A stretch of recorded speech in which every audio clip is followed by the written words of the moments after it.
Hello and welcome to come out this morning to a great and beautiful morning in the City of Tampa. My name is Carl Miller and I am the Regional President for Wells Fargo here in the Tampa Bay Marketplace. We have some exciting news to announce with you this morning, but first let me recognize the Mayor who's here right to my right, Mayor Bob Buckhorn. Good morning. We also have several of our nonprofit partners here, and you'll hear from them later in the program. And of course, we have our Wells Fargo team members in attendance as well. We're excited this morning to share the next stage of fund support to the community around home ownership and revitalizing neighborhoods. As you know, Wells Fargo is committed to helping our customers and our communities be financially successful.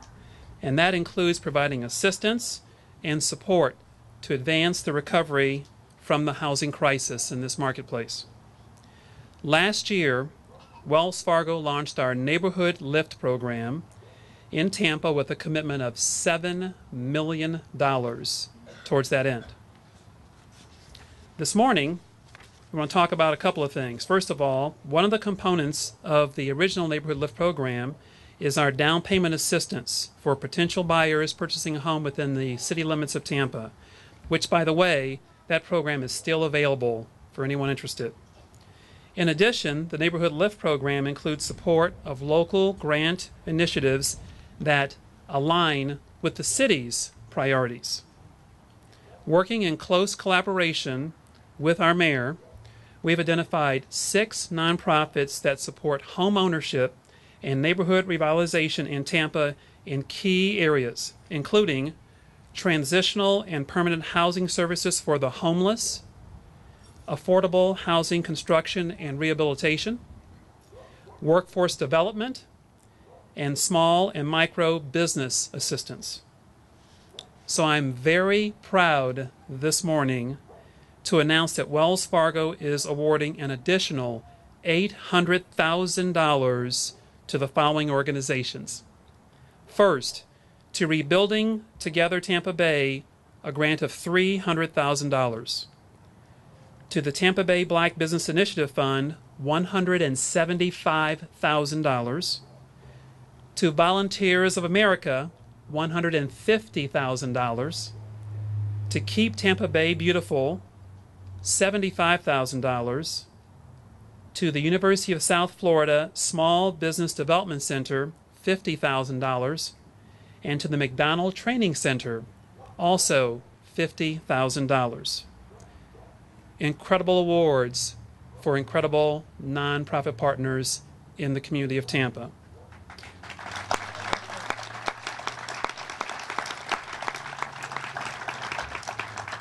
I'd now like to invite the mayor up to accept this check on behalf of these Tampa Bay nonprofit partners. So, Mayor, if you want to come on up.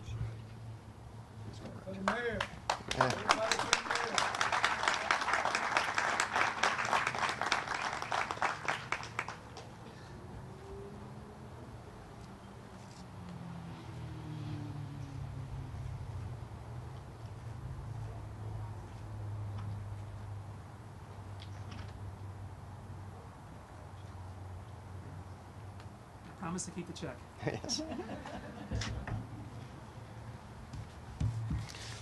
Let me now invite the mayor up for some remarks about this important occasion.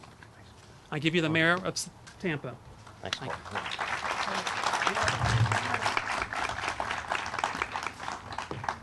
You know, it's as mayor, it is always rewarding to know that you've got partners like Carl Miller and Wells Fargo. I mean, I think this corporation understands that you can do good and still prosper. That as a bank and as a lending institution, that they understand very clearly that they've got an obligation to our communities as well. It's not just all about making money. It's about creating a sense of hope. It's about reaching out and helping people. It's about making sure that those of us who live in this city benefit from their generosity in ways that they hadn't even imagined a year ago. And so what they have done to help us not only recover from the devastating effects of one of the greatest recessions this country has ever been through, a recession that particularly affected our housing market and specifically affected our inner city neighborhoods, really is groundbreaking. And while the check is important, and while the money is important, what's even more important is the commitment of this corporation to the greater good. I mean, they recognize that they have an obligation themselves to reach down and help pull someone up along the way. And we are so thankful for this partnership. I can tell you it is already making a difference. As many of you saw last week, we borrowed a story from the Bible, but more importantly, a story from our friend Chloe Coney when we announced the Nehemiah project, in which we are going to tear down 50 houses in a very, very tough part of our community in Sulphur Springs. Houses that were basically falling in on each other, that had become a cancer in the neighborhood. Those of you that were at that press conference saw the young mom with her child. I think her child's name was Destiny. What was it? Legacy. Her name was Legacy. What better name did that child possess for what we are attempting to do here? And that young girl, who couldn't have been more than about 3 years old, not much older than my little daughters, will now live in a better neighborhood because we tore that house down across the street. That house that had probably housed drug dealers and prostitutes and gang members. Those houses that became a cancer in that neighborhood that, if we didn't deal with them, would spread house to house, street to street, neighborhood to neighborhood. And the good people that live there that are trying to do the right thing, good folks like what we see here today, who live in this neighborhood, who are trying to do the right thing, who get up every day to raise their kids, to raise them right, to put food on their table, who struggle hard to do it right. For them to have a house across the street that is caving in on itself, or a house across the street that's been abandoned, or a house across the street that is attracting gang members, prostitutes. The folks in this neighborhood deserve the same quality of life that I have on Davis Islands. It's no different. It's that simple. All of us deserve that opportunity. And all of us as a community have to come together to understand that we are all in this together. What happens here in Tampa Heights affects Culbreth Isles. And what happens in Sulphur Springs affects Seminole Heights. We are all connected. We are all in this together. And folks like Wells Fargo, who are stepping up to the plate, who believe in this community, who believe in home ownership, who understand that it's not all profit driven, that if everyone gives a little bit, we will all benefit as a community, that rising tide will float all boats, that the success of this community will depend on everyone succeeding, not just some of us succeeding. And so to these organizations that are going to get out there on the ground and make this happen, to the Attorney General of the state of Florida, who's going to help us with down payment assistance, to the neighborhoods and the neighbors who are taking ownership of their own neighborhood and saying enough is enough, to the city that will partner with you at every opportunity, this is a good day. This is a very, very good day. Because I can tell you, the strength of our city is not a great convention center. The strength of our city is not a great river walk. The strength of our city is not a channel side. The strength of our city is what takes place here in these neighborhoods. And without strong neighborhoods, and without neighbors who care about each other, this city is a far worse place. Thank you, Carl.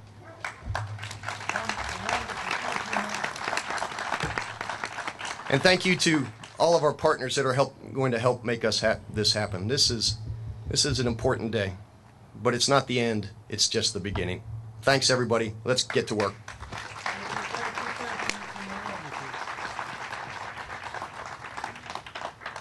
Thank you, Mayor. We continue to really appreciate the strong partnership with you and your staff to help Tampa continue to grow and prosper. Now let's hear from some of the incredible leaders for 3 of the nonprofits who are recipients of the grant this morning. So first up, let's hear from Linda Thomas, Board President for Rebuilding Together Tampa Bay. Linda? Thank you, Mr. Miller. I appreciate all of you coming out today. I see a lot of friends, a lot of new faces, but a lot of people that we've worked with before, Volunteers of America, and some of our contractors are here. I've had the privilege of meeting them. Everyone is important in this initiative. We want to say thank you, of course, from the bottom of our hearts to Wells Fargo for this incredible initiative they've taken with NeighborhoodLIFT and this grant that they have given to us.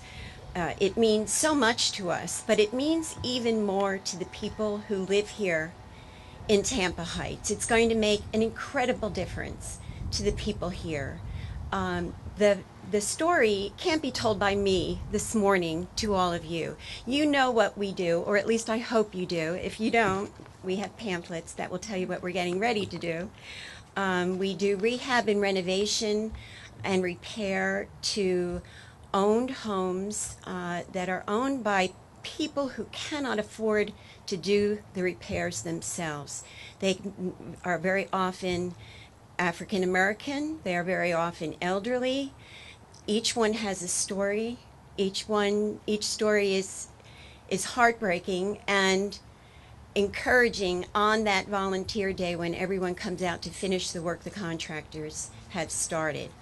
This particular home that we're standing in front of is one of the homes here in this neighborhood that's going to be renovated and rehabbed. And of course, there's an incredible story that goes with the people that I'm sure you'll be able to hear later.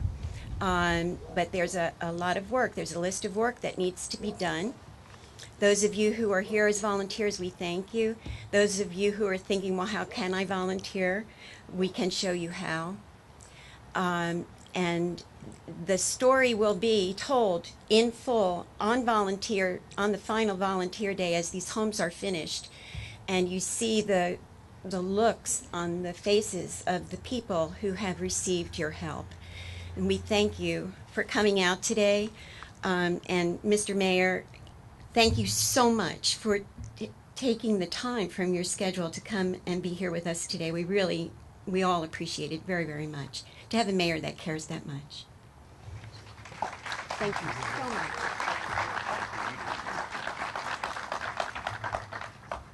Thank you, Linda. Next, let's hear from Francis Wimberly, President of the Tampa Bay Black Business Investment Corporation. Francis?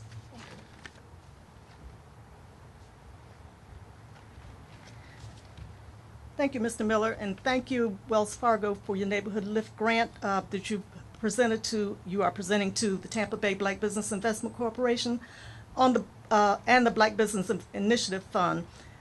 On behalf of the board of directors and staff, I'd like for you to stand for a minute so people will know who you are.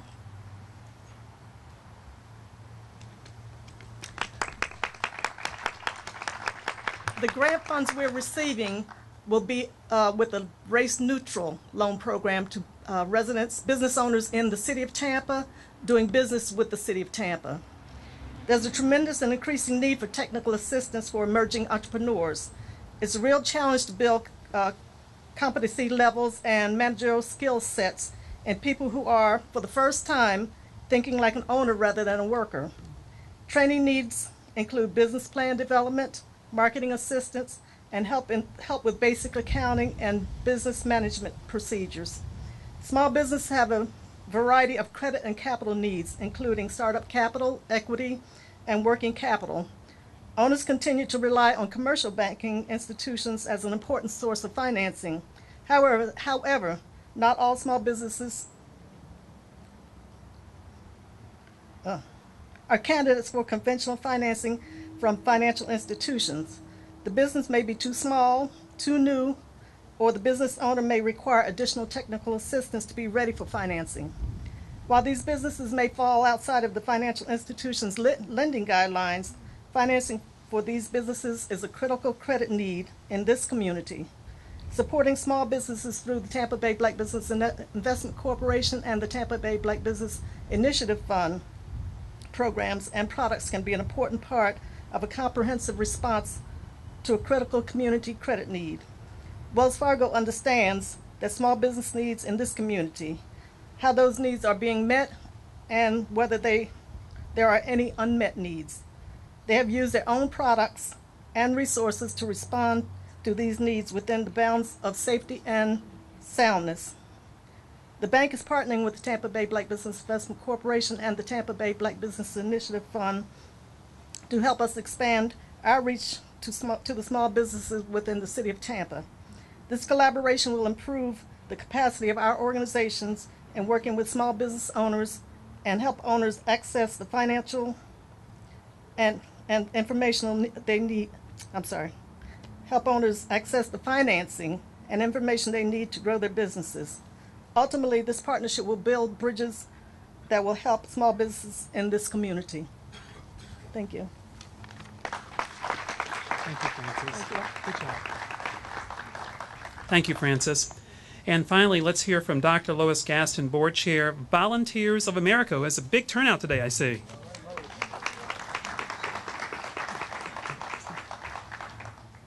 Thank you, Mr. Miller. Well, I'm just delighted to be here today and delighted that Volunteers of America has been recognized for some of the things that we've actually been doing for a very, very long time. It's wonderful that our mission is compatible with that of the mission of Wells Fargo. And I want to especially thank Wells Fargo for recognizing some of the things that we've been doing for such a long period of time.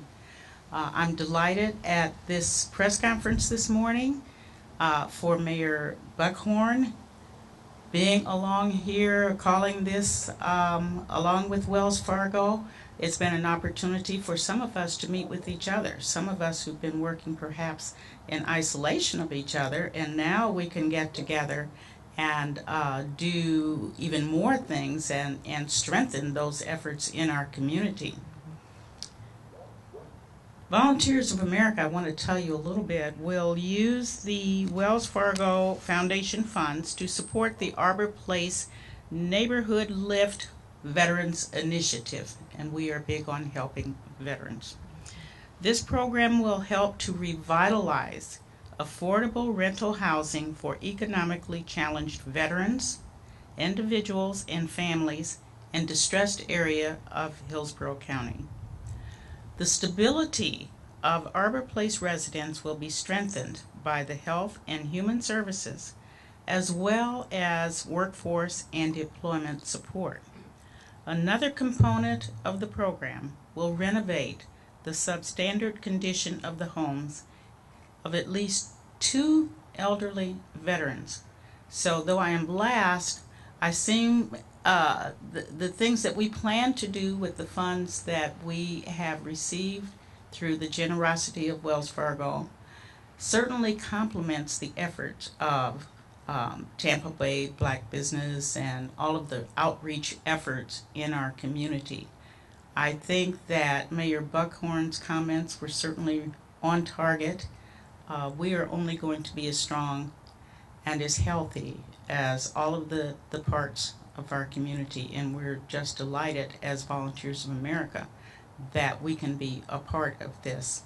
I would like to say before I conclude, I would like to ask all of our representatives from Volunteers of America, you can identify this morning because they have the shirts on, but I'm going to ask them to wave or stand, because a lot of them are already standing, but just wave so folks will know you're here. And thank you again, Mr. Miller. Thank you, Michelle Maynard. Thank you, all of the people with Wells Fargo with whom we worked, and thank you, Mayor Buckhorn. Thank you, Dr. Gaston. Thank you, Dr. Gaston. I'd like to also, as we close out this morning's official program, acknowledge some of the other incredible leaders in our nonprofit arena in this community. First of all, for Keep Tampa Bay Beautiful, I'd like to acknowledge Deborah Evenson, Executive Director. Deborah, where are you? I can't quite see her at the moment. How about from the McDonald Training Center, Jim Freivogel, Executive Director. I did see Jim earlier. There he is back there. Next, Rebuilding Together Tampa Bay, Jose Garcia, Executive Director. There's Jose over there. And then from the University of South Florida Small Business Development Center, Eileen Rodriguez, Executive Director. Irene and I met earlier. And in closing, if I could say on behalf of the mayor, thank you all for coming this morning, because it's quite evident that everyone here supports what we were trying to do in the Tampa community. Thank you for being here this morning, and have a great day.